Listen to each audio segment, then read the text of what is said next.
Assalamualaikum warahmatullahi wabarakatuh. Alhamdulillahirabbil alamin. Wassalatu wassalam ala isrofil anbiya'i wal mursalin wa alihi wa ashabihi ajma'in, amma ba'du. Pertama-tama, marilah kita semua panjatkan puji syukur kehadirat Allah Subhanahu wa taala yang telah melimpahkan rahmat kepada kita.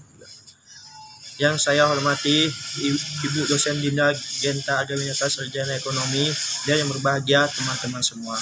Pada kesempatan kali ini saya akan menyampaikan pidato tentang perekonomian di masa pandemi di Indonesia. Pandemi COVID-19 mempengaruhi perekonomian secara luar biasa. Tahun lalu, seluruh dunia menghadapi penurunan ekonomi dan menyebabkan kontraksi yang sangat dalam karena hampir semua negara melakukan perbatasan mobilitas secara ketat. Bahkan banyak negara yang menerapkan lockdown yang memberikan konsekuensi pada perekonomian yang langsung merosot sangat tajam. Dunia pada tahun lalu mengalami kontraksi minus 3,2% dari sisi pertumbuhan ekonominya. Akibat COVID-19 yang kemudian disertai pembatasan mobilitas lalu menciptakan kemerosotan ekonomi. Menteri Keuangan juga mengatakan bahwa perdagangan internasional mengalami kemerosotan karena semua negara melakukan pembatasan atau bahkan lockdown. Pertumbuhan perdagangan dunia biasanya mencapai 2 digit. Tahun lalu mengalami kontraksi hingga minus 8,3%. Tahun 2021 diharapkan akan terjadi rebound dan recovery, sebut Menteri Keuangan. Meskipun demikian, Menko mengingatkan bahwa ini bukan merupakan jaminan. Semua negara dengan berbagai upaya stimulus maupun kontraspolisinya akan dihadapkan pada ketidakpastian.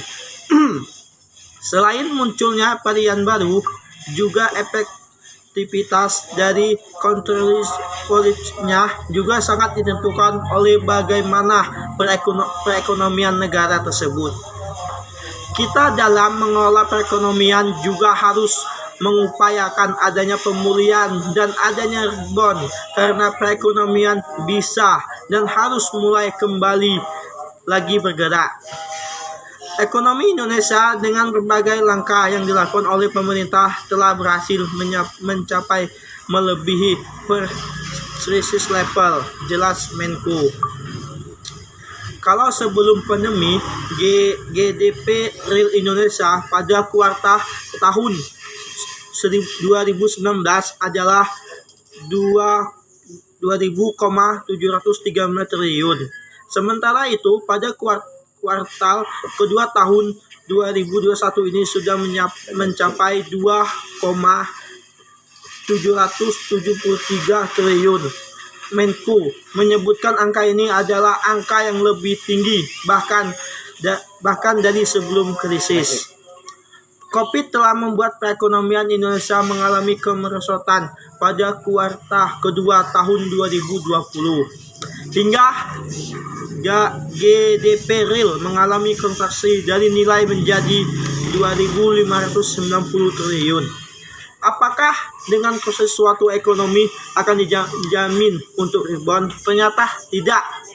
Kita lihat negara-negara di sekitar kita, Malaysia, Filipina, Thailand, dan Singapura. Bahkan dengan berbagai upaya mereka GDP pada kuartal kedua mereka tahun ini belum bisa melewati kondisi pre-COVID level, lanjut Menko.